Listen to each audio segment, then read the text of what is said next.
Basically, I got into Jiu-Jitsu. I was looking for something to do after school. I finished playing footy and soccer, and I always wanted to be a pro athlete. And Jiu-Jitsu was something that one of my friends brought me along to back when I was 19 years old, and since then I loved it. That was back in 2009, 2010. So yeah, since then I started training, and I've loved it ever since.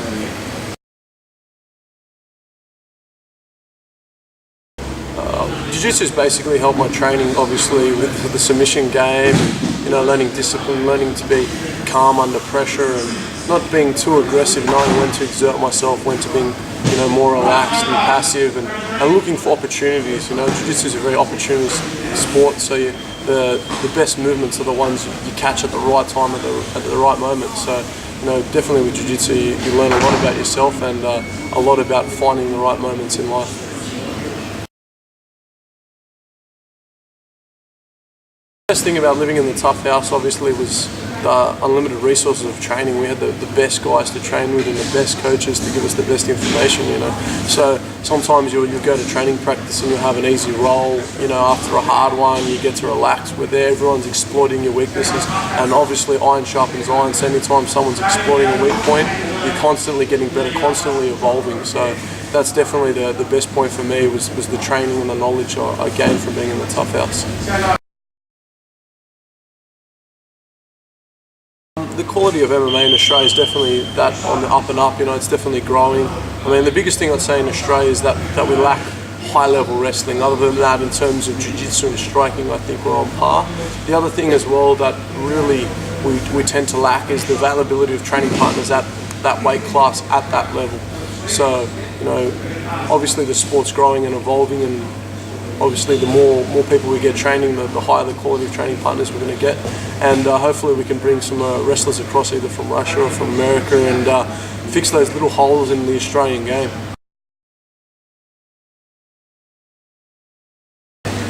Basically my favourite move combination is anything flying, anything spectacular, although the basics tend to work the best. So generally I look to go for take the back rear naked, but in terms of stand-up and striking, like spinning elbows or flying knees, something creative and exciting. So, yeah, it's a wide berth. Basically, with the name and coach, hopefully in the next 5 to 6 years, I see myself opening up a gym. Ideally, I would like to obviously make a pro MMA career first, and definitely burst onto the scene and do well for myself before I open up a school. I'm holding off opening a school now just because of the fact that I see a school as like a baby. It requires a lot of long-term commitments, and at the moment, in terms of my personal growth, I want to make the most I can out of myself before I give back to the sport, because if I do two things half-hearted, no one gets the best of both worlds. My students don't get to see the best me, and I don't get to be the best me, and from dividing my time, it's unfair to both them and obviously myself. So hopefully in the next 5 to 6 years, after I've had a long and successful MMA career.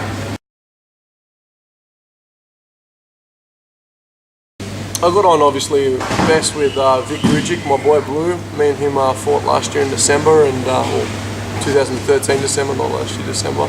And yeah, me and him obviously been friends since. I've been up to his house, met his family and kids, and yeah, we really clicked. Another guy in the house that I got really well on with was Nordine and Sheldon. A lot of the Canadians I got on well with, so it was really good.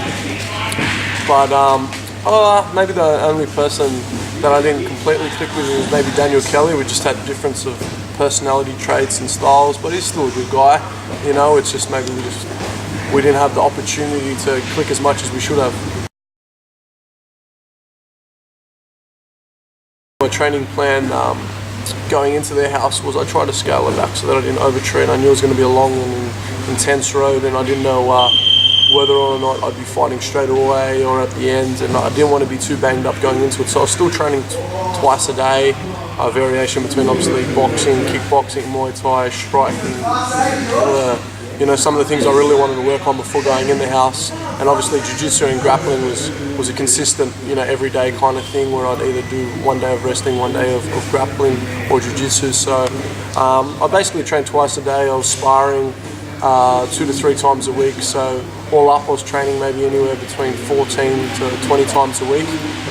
But the intensity wasn't that of a normal lead up to a fight, just because I didn't want to overtrain. So some of the work was more skill based rather than high intensity spar sessions. Obviously the most important thing for me is friends and family. I miss my girlfriend the most. Obviously we live together, and she's a big important part of my life. So yeah, definitely missing Crystal, my girlfriend, a hell of a lot. And but you know, obviously the opportunity that was at stake to make your lives better was obviously outweighing the cost of not being there.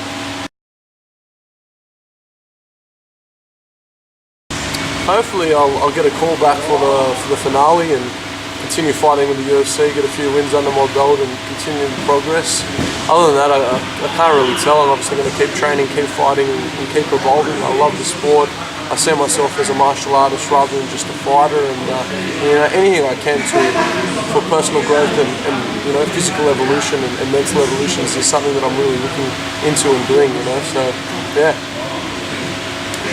Any other questions?